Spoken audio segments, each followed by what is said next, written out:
అందరికీ నమస్కారం.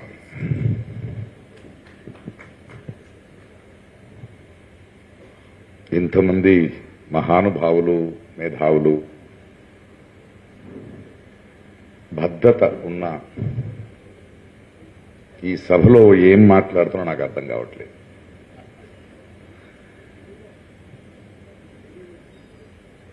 ఎందుకు పిలిచారో ఆలోచించా. ఇన్ఫాక్ట్ ఆయనకు కూడా ఫోన్ వచ్చిందంట ఎక్కడి నుంచి. నేను ఎక్కడికెళ్ళినా కొందరికి ఉంటుంది కదా, జయశంకర్ గారికి ప్రకాష్ రాజ్కి ఏం సంబంధం, ఆయన ఎందుకు పిలుస్తున్నారన్నారంట.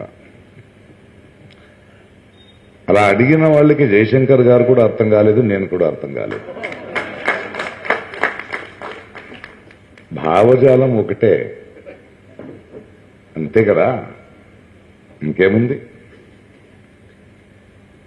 ఈరోజు కొందరు మాట్లాడుతూ జయశంకర్ గారు ఉండుంటే తెలంగాణను చూసేవాళ్ళు అంటున్నారు. ఇప్పుడు ఈ మాటలు వింటుంటే నాకు తమిళ్లో పుదుమై పిత్తన్ అని ఒక కవి రాసిన మాటలు నేను గుర్తొచ్చింది నాకు. ఒక గుడి ముందు వెలుగుతున్న దీపాన్ని జనాలు దండం పెడుతూ నమస్కరిస్తుంటే పుదుమై పిత్తన్ ఒక అగ్గిపుల్లకి నమస్కారం చేశాడంట. ఎందుకని అడిగితే, వెలిగే జ్యోతి కన్నా వెలిగించిన అగ్గిపుల్ల పెద్దది కదా. అంటే ఈరోజు వెలుగుతున్న తెలంగాణ అనే ఈ జ్యోతి ఏముందో దానికి అగ్గిపుల్ల ఒక నినాదమే కదా. మట్టి పనికైనా మనోడే కావాలా. ఈరోజు ఆయన జయంతి రోజు మనం ఇక్కడ కలిసాము, ఆయన గురించి మాట్లాడుతున్నాము, ఆయన స్మరణ చేస్తున్నామంటే ఆయన తెలంగాణకి కారణమైన అగ్గిపుల్లే. ఈ వేదిక మీద ఇప్పుడు నేను మాట్లాడాలి. సరే, సరదాగా జయశంకర్ గారి గురించి మాట్లాడదామంటే ఆయనతో ఉన్నవాళ్ళు, ప్రయాణం చేసిన వాళ్ళు మాట్లాడేశారు, లేదా గూగుల్ సెర్చ్ చేయాలి. అలా కాకుండా నాకు ఒక సబ్జెక్ట్ ఇచ్చారు. భయం వేసింది సబ్జెక్ట్ చూసిన. ఏంటది? వైషమ్యాల సుడిలో వైవిధ్య భారతం. ఇక్కడో కర్ణాటక నుంచి వచ్చాను సార్, తెలుగులో ఇలాంటి టైటిల్ ఇస్తే ఏం చేయాలి నేను? నాకేదో పెద్ద బ్రేకింగ్ న్యూస్ లా వినపడింది అది. అలాగే ఉంది చూడండి, ఇవాళ టీవీలో వస్తాయి కదా, వైషమ్యాల సుడిలో వైవిధ్య భారతం, లేటెస్ట్ న్యూస్. కానీ ఆలోచిస్తే ఇది లేటెస్ట్ న్యూస్ కాదు. ఇది వైషమ్యాల సుడిలో భారతం, వైవిధ్యత అనేది లేటెస్ట్ న్యూస్ కాదు, చాలా పాత న్యూస్. మనం పేపర్ తీస్తే చూస్తాం కదా, వరద వచ్చి హైదరాబాద్ చెరువులా అయిపోయింది. లేటెస్ట్ న్యూసే, కానీ పాత న్యూసే. 2 సంవత్సరాలు కూడా ఇలాగే ఉంది. ఎవడో ఒక రైతు తన పిల్లల్ని చంపి, భార్యని చంపి తను ఆత్మహత్య చేసుకున్నాడు. Latest breaking news, latest news కాదు ఇది. ఎవరో ఇద్దరు వేరే కులపు వాళ్ళు, ఆ జాతి ఈ జాతి లేదు, ప్రేమించుకున్నారు, పెళ్లి చేసుకున్నారు, ఊరోళ్ళందరూ వెళ్ళి ఆడిని చంపేశారు. బ్రేకింగ్ న్యూస్ అంటారు. బ్రేకింగ్ న్యూస్ కాదది. విన్నాం, 2 సంవత్సరాల ముందు ఉన్నాం, 10 సంవత్సరాల ముందు విన్నాం. మా నాన్న విన్నాడు, మా తాత విన్నాడు. ఆ దృశ్యాలు అప్పుడు కూడా చూశారు. ఇప్పుడు టీవీలో చూస్తున్నాం కదా, అది అప్పుడు చూశారు. అలాగే ఇది కూడా వైషమ్య సుడిలో వైవిధ్యత భారతం ఉంది కదా, అది బ్రిటిష్ వాళ్ళ నుంచి, వాళ్ళ ముందు నుంచి ఉంది.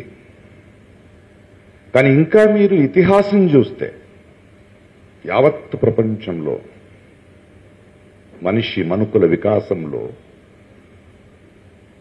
ప్రపంచంలో ఈ ఏమంటాం మనం, ఈ వైవిధ్యత ఉంది కదా, ఇది ఎప్పుడూ ఎవరో ఒకరు దాన్ని వైషమ్య సూడిలో పెడుతూనే ఉన్నారు. They want to do it. ఎందుకు? ఎందుకు మనిషి తరతరాలుగా in this whole process of ఎవల్యూషన్లో ఎందుకు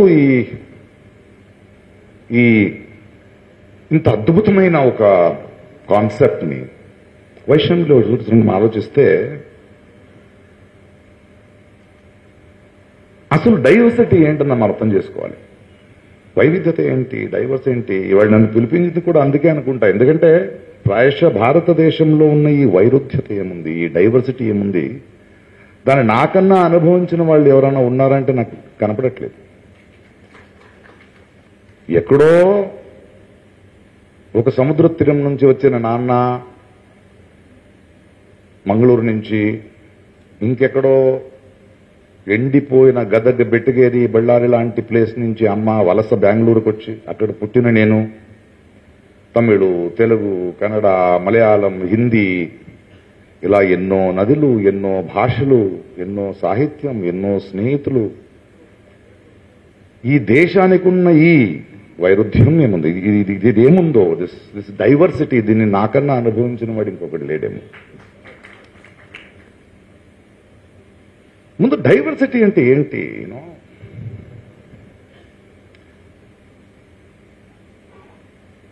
ఈ వైవిధ్యత ఉంది కదా, ఇది ఇక్కడున్న అందరికీ తెలుసు. బట్ నా యంగ్స్టర్స్ కి మనం ఎలాంటి ఒక ఈ విషయం గురించి మాట్లాడేటప్పుడు what is the narrative we have to build అనడానికి మాట్లాడుతున్నాను నేను. మనిషి జీవితాన్ని, మనుకుల వికాసాన్ని సుసంపన్నం చేసే ఇంధన వైవిధ్యత. Diversity is a fuel which enriches human life and the evolution of man. Simple గా మనం ప్రకృతిలో తెలిసిపోద్ది వైవిధ్యత ఇంపార్టెన్స్ ఏంటి. ఒక అరణ్యం చూడండి, ఎందుకంటే మనం ఈ మధ్యలో ఆ సెన్సిటివిటీని మర్చిపోయాం.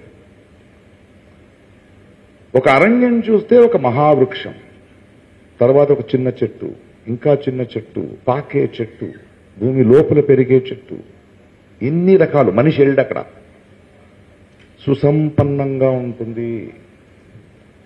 ఒక సూర్యుడి ప్రఖరతని భరించగలిగే మహా చెట్టు ఉంటే, మహావృక్షం ఉంటే, ఆ ప్రఖరతని తక్కువ భరించేది దాని నీడలో ఉంటుంది. ఇంకా తక్కువ దాని నీడలో ఉంటుంది. ఇవన్నీ కలిసి ఉంటాయి. ద హ్యూమన్స్, జీవరాశులు. That is the richness of diversity. సరే, మనిషి ఎక్కడ అర్థంగా చేసుకోవట్లేదు. ఇప్పుడు మనిషికి ఇది ఎలా హెల్ప్ అయింది, సుసంపన్నం చేస్తున్నాడా? మనం simple just go back to history and see. మనకు ఒక సిల్క్ రూట్ ఉంది, వ్యాపారం చేసేవాళ్ళు. మన హిస్టరీ చదివితే యంగ్స్టర్స్ ఎస్పెషల్లీ ఒక 15 దేశాలు, ఖండాలు వ్యాపారం. అది పర్వత శ్రేణులు ఉండొచ్చు, డెజర్ట్స్ ఉండొచ్చు, బై ద సీ. ఆ జర్నీలో వేరే వేరే భాష, వేరే వేరే మనుషులు, వేరే వేరే థింగ్స్. ఈ జర్నీలో పెరిగిన ఈ వికాసం ఉంది కదా. వి shared knowledge, we shared our food. మన భాషని, సాహిత్యాన్ని, ధర్మాన్ని, వివేకాన్ని. ఎందుకంటే మనిషికి బేసికలీ కొత్త దానికి అడాప్ట్ అయ్యే అద్భుతమైన శక్తి ఉంది, ఆ పాసిబిలిటీ ఉంది టు గ్రో. వీళ్ళు ఒకే భాష, ఒకే దేశ, ఒకే ధర్మం అంటారు కదా, వీళ్ళకి ఎలా అర్థం అవ్వాలి ఇది? వీళ్ళు పూజల వాడో పట్టుచీర చైనా నుంచి వచ్చింది. మన వాళ్ళు చైనాకు ప్రయాణం చేయకపోతే ఇంకా ఆకలి కట్టుకుని తిరిగేవాళ్ళ వీళ్ళు. Student we understand that there is so much to learn. ఎన్నో ధర్మాలు వచ్చాయి, ఆ ధర్మంలో ఉన్న గొప్పతనం మనం నేర్చుకోగలిగాం. మన ధర్మంలో ఉన్న దౌర్జన్యాన్ని మనం మార్చుకోగలిగాం బికాస్ ఆఫ్ ద ఎక్స్పోజర్. ఒక దిగంతంనే చూసుకుంటూ బ్రతకలేము మనం. ఆ దిగంతాన్ని చేరుకున్న తర్వాత ఇంకో దిగంతం వస్తుంది, ఇంకో ఎన్ని దిగంతాలు చూస్తావో అంత సుసంపన్నం అవుతాం కదా మనం. మనమందరూ కలిసి ఒకరికొకరు ఇచ్చిపుచ్చుకుని బ్రతకాలి కదా. This is what the silk route. భోజనం చూడండి, ఒక బిర్యానీ తినండి మీరు, అందులో కలిసి ఉన్న వైద్యత. ఎక్కడి నుంచి వచ్చింది మసాలాలు? ఎక్కడి నుంచి వచ్చింది ఉల్లిపాయ? ఏ ప్రాంతం నుంచి తెస్తాం రైసు? ఆ